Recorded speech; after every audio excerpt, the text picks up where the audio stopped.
Hello दोस्तों, आप सभी का स्वागत है आपके अपने YouTube चैनल खंडन क्लासेज पर। आज के लेक्चर में हम डिस्कस करने वाले हैं सुपर ऑब्जेक्टिव क्वेश्चंस का पार्ट 13। तो चलिए तब हम आज के क्लास को बिना देर किए हुए शुरू करते हैं और आज के क्लास का पहला क्वेश्चंस को देखते हैं। तो मेरा आज की क्लास का फर्स्ट क्वेश्चंस है, पृथ्वी पर ऊर्जा का मुख्य स्रोत है। पृथ्वी पर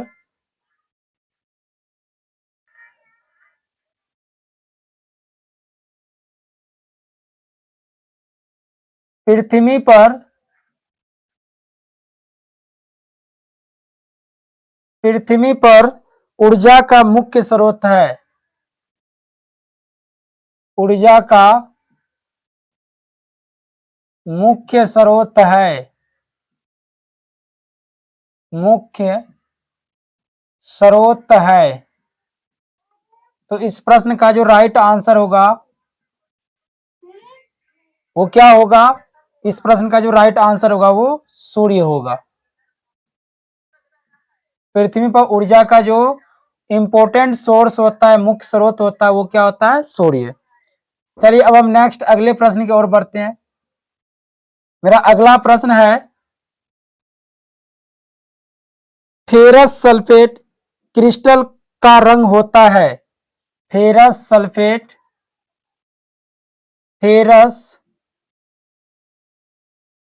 सल्फेट क्रिस्टल का रंग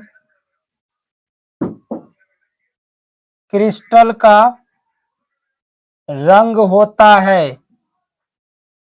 फेरस सल्फेट क्रिस्टल का रंग होता है।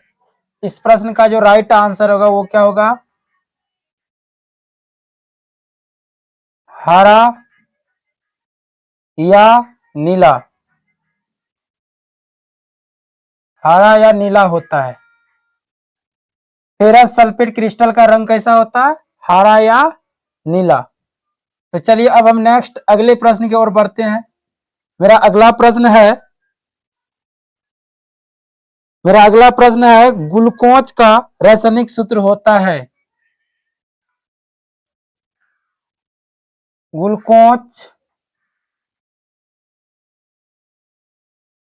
ग्लूकोज का रासायनिक सूत्र होता है। ग्लूकोज का रासायनिक सूत्र होता है। ग्लूकोज का रासायनिक सूत्र क्या होता है?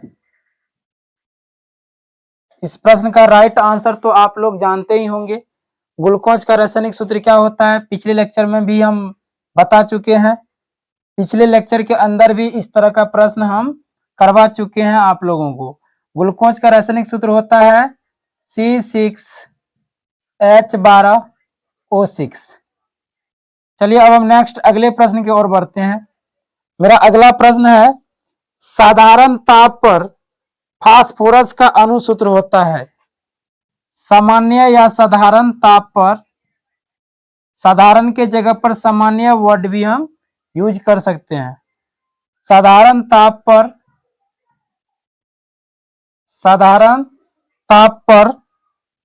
फास्फोरस का अणु सूत्र होता है। साधारण ताप पर फास्फोरस का अणु सूत्र होता है। फास्फोरस का अणु सूत्र होता है। अणु सूत्र होता है। तो इस प्रश्न का राइट आंसर क्या होगा? क्वेश्चन क्या कहता है? साधारण ताप पर फास्फोरस का अणु सूत्र बताइए, मॉलिक्यूल फार्मूला। तो इस प्रश्न का जो राइट आंसर होगा वो क्या होगा? P4। फास्फोरस के कितने अणु हैं? 4 अणु हैं। और इसको हम क्या कहते हैं? क्या इसका एक और नाम है, यही बेस्ट ऑप्शन रहता है उसके लिए। जैसे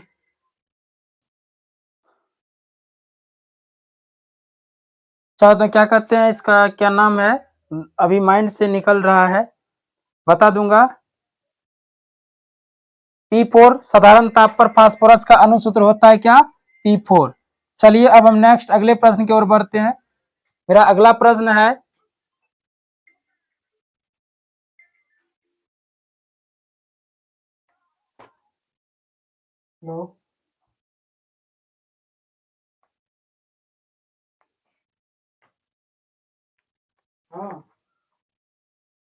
तो चलिए अब हम नेक्स्ट अगले प्रश्न की ओर बढ़ते हैं। मेरा अगला प्रश्न है,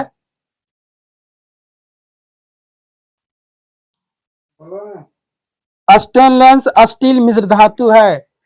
स्टेनलेस स्टेनलेस स्टील मिश्र धातु है। मिश्र धातु है। तो इस प्रश्न का राइट आंसर क्या होगा? स्टेनलेस स्टील जो होता है वह किस धातु का मिश्र धातु होता है? तो स्टेनलेस स्टील लोहा का मिश्र धातु होता है, Fe। चलिए अब हम नेक्स्ट अगले प्रश्न की ओर बढ़ते हैं। मेरा अगला प्रश्न है, फ्लोरीन अपरूप है। फ्लोरीन फ्लोरीन फ्लोरीन फ्लोरीन अपरूप है।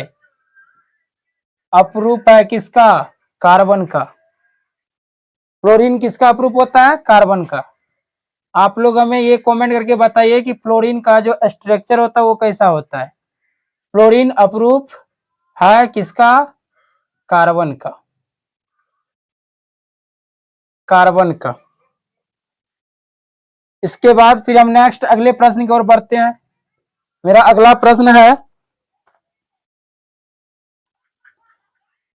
प्रश्न है, मेंडलीव के अपने आवर्त सारणी में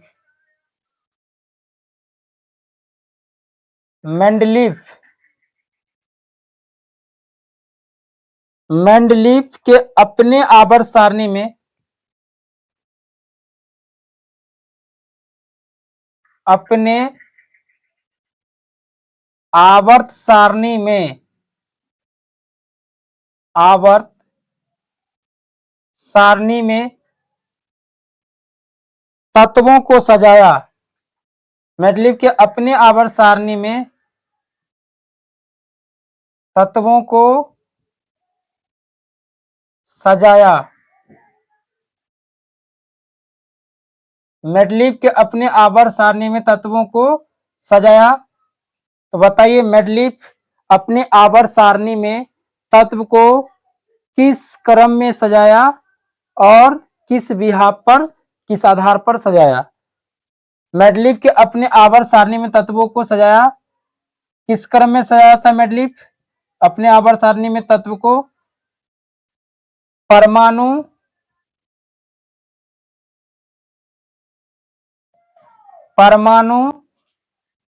द्रव्यमान के बढ़ते क्रम में तत्वों को अपने आवर्त सारणी में इन्होंने रखा था। परमाणु द्रव्यमान के बढ़ते क्रम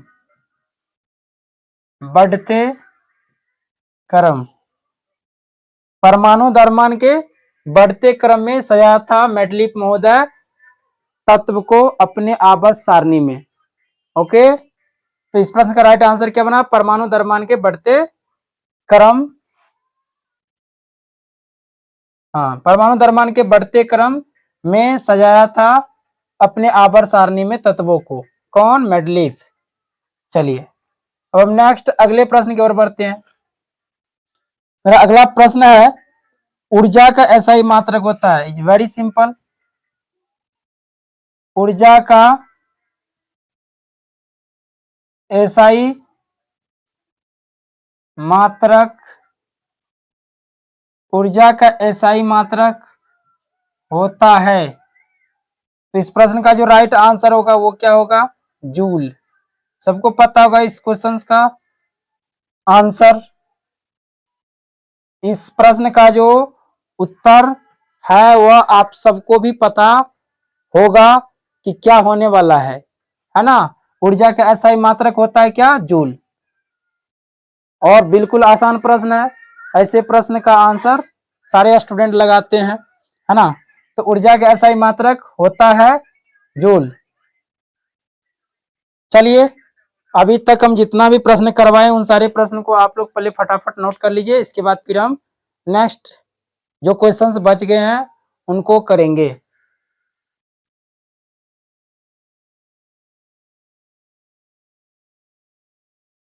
तो चलिए, उम्मीद करते हैं आप लोग उतार लिए होंगे। अब हम नेक्स्ट अगले प्रश्न की ओर बढ़ते हैं और इस तरफ के क्वेश्चंस को मिटा रहे हैं।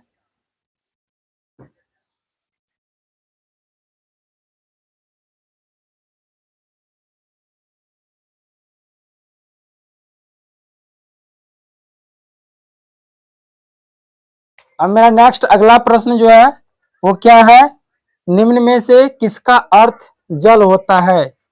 निम्न में से किसका अर्थ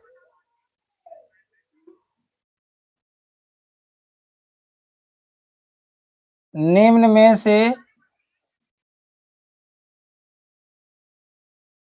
किसका अर्थ निम्न में से किसका अर्थ जल होता है। निम्न में से किसका अर्थ जल होता है। तो इस प्रश्न का जो राइट आंसर होगा वो क्या होगा, बताइए।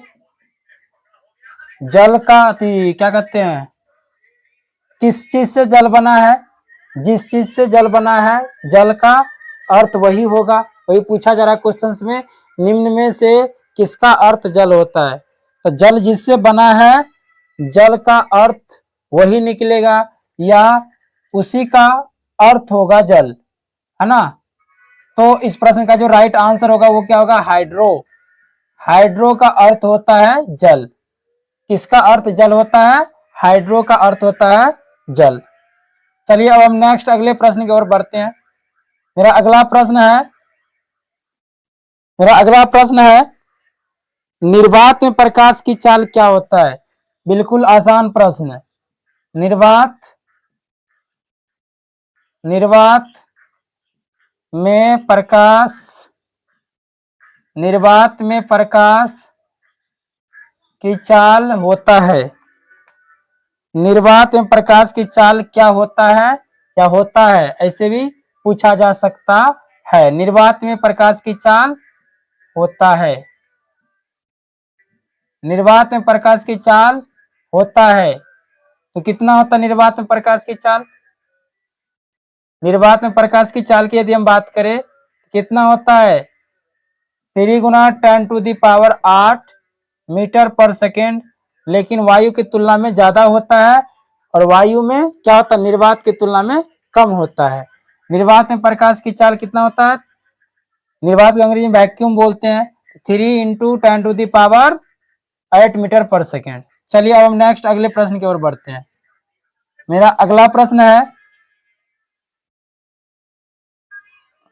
प्रश्न है परावर्तन के नियम से निर्धारित होता है। परावर्तन के नियम से परावर्तन के नियम से परावर्तन के नियम से निर्धारित होता है। निर्धारित होता है। परावर्तन के नियम से निर्धारित होता है, तो क्या चीज हम पढ़े हैं परावर्तन के नियम। वक्र या समतल सतह के लिए हम परावर्तन के नियम को फाइंड करते हैं। खास करके समतल सतह के लिए हम परावर्तन के नियम को पढ़ते हैं। परावर्तन के नियम क्या होता है, परावर्तन के नियम की यदि हम बात करें, जब प्रकाश की किरण किसी समांगी माध्यम से चलकर अन्य वस्तु के सतह पर पड़ती है तो किरणों या वस्तु द्वारा अवशोषित हो जाती है, या तो उस सतह को पार कर जाती है ना। इस तरह से सतह को पार करने की प्रक्रिया या किरणों के पहले माध्यम से टकराकर वापस लौटने की घटना को प्रकाश का परावर्तन कहते हैं।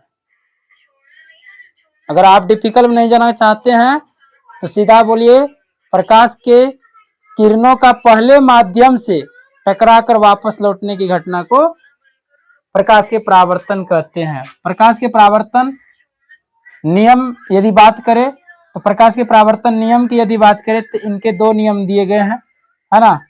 तो वही दो नियम से यहाँ आंसर बनने वाला है। परावर्तन के नियम से निर्धारित होता है क्या, तो इस प्रश्न का राइट आंसर होगा आपतन कोण।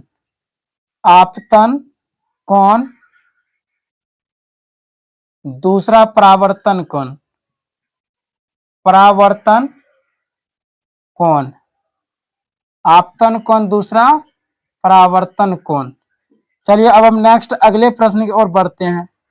मेरा अगला प्रश्न है, लेंस में मुख्य फोकस की संख्या कितनी होती है। लेंस में मुख्य फोकस, लेंस में मुख्य फोकस की संख्या, लेंस में मुख्य फोकस की संख्या होती है। लेंस में मुख्य फोकस की संख्या होती है। तो इस प्रश्न का जो राइट आंसर होगा वो क्या होगा। लेंस में कितने मुख्य फोकस होते हैं, दो। लेंस में कितने मुख्य फोकस होते हैं, दो। याद रख लीजिएगा अच्छा से, कई दफा पूछ चुके हैं यह प्रश्न कि लेंस में मुख्य फोकस की संख्या कितनी होती है, दो। चलिए अब नेक्स्ट अगले प्रश्न की ओर बढ़ते हैं। इस तरफ का हो गया होगा आप लोगों को।